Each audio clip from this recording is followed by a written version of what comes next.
you think women are objectified in a sense in the Indian film industry or television? Yeah, they are. They are. I think women are objectified no matter what society it is to a certain extent. In India, it's more prevalent and it's more like obvious because it's a male dominated society. So anytime a woman is successful or she gets ahead of her colleagues who are male, it's not accepted as well because she's also a mother. She can't do both things and all of that.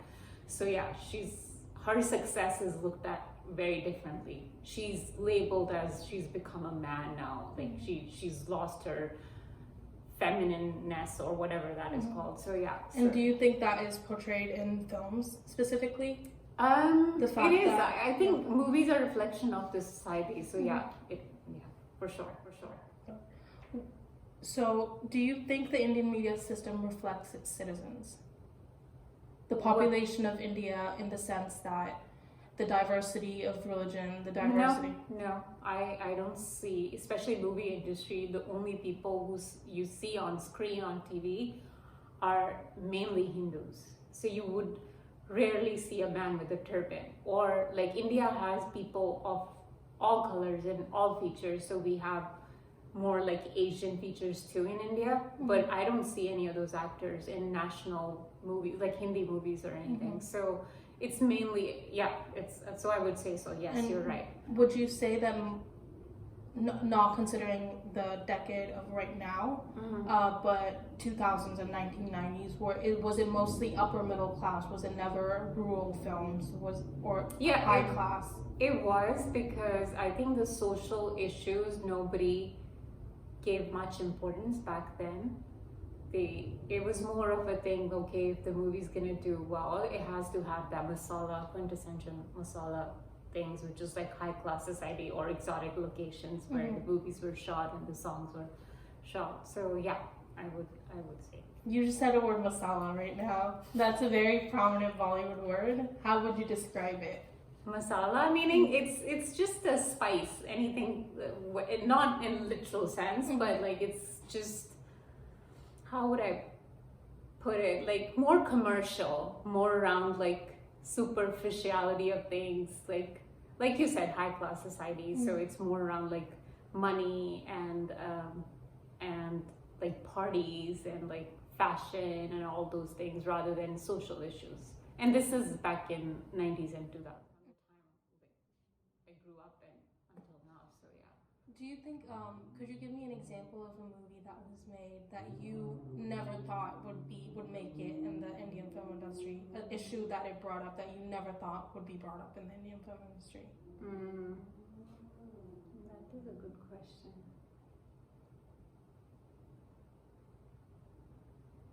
Yeah, I think I saw this movie. It's one of my favorite actors' movie, Akshay Kumar's, and it's called Toilet Ek Prem Katha. So it's not that it wasn't discussed, but people like me who never went through something like that, I didn't even know it was an issue. So there were communities and villages, they had no toilets in the homes.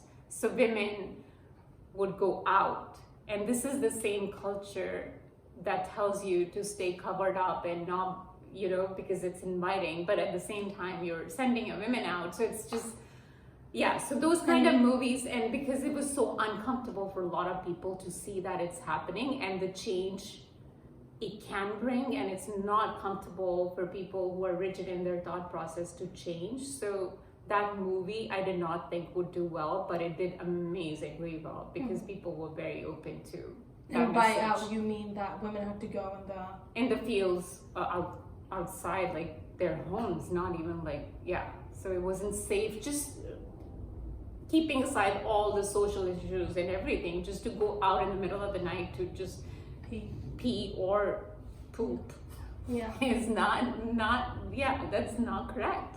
Just because she's a woman, or like men too, they go too, but and women are not allowed to be in the kitchen when they're on their periods. That was really sad.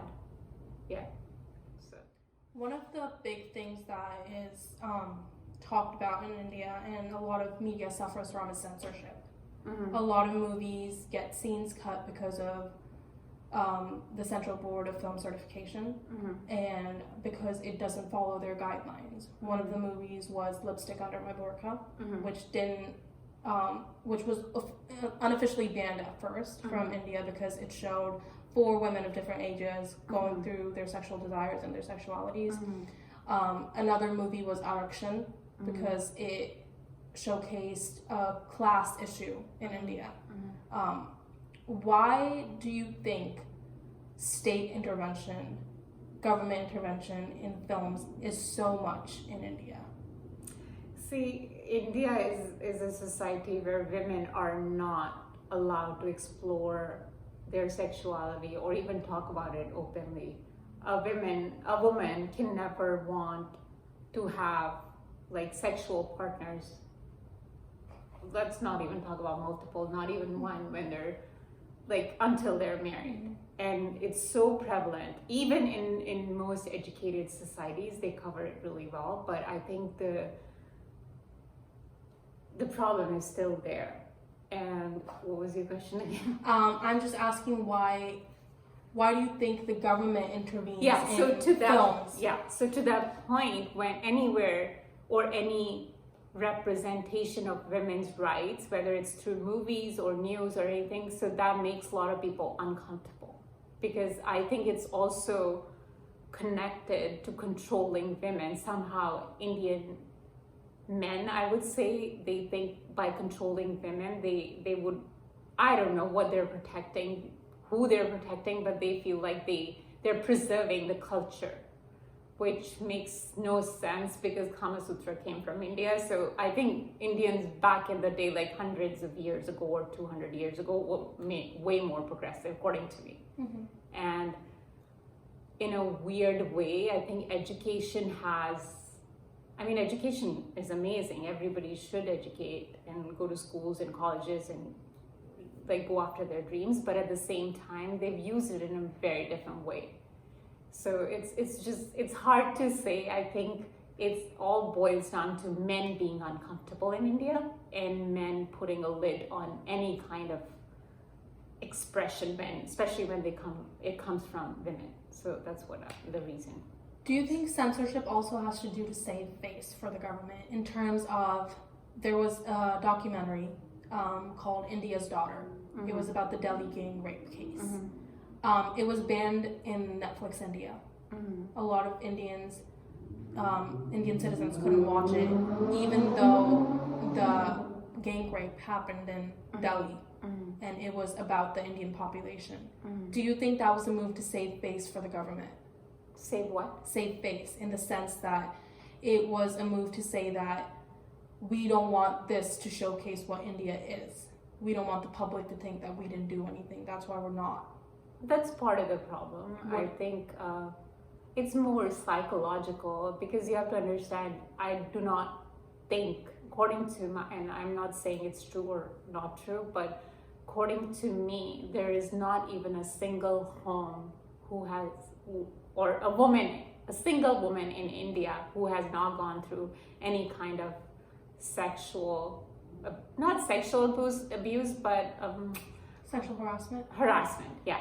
So I think in a way, so-called like noble men of the society, they think that if they bring this out even more, it's gonna not have like positive effect, it's gonna be negative, because it's gonna give, again, to the last question, give voice to so many women.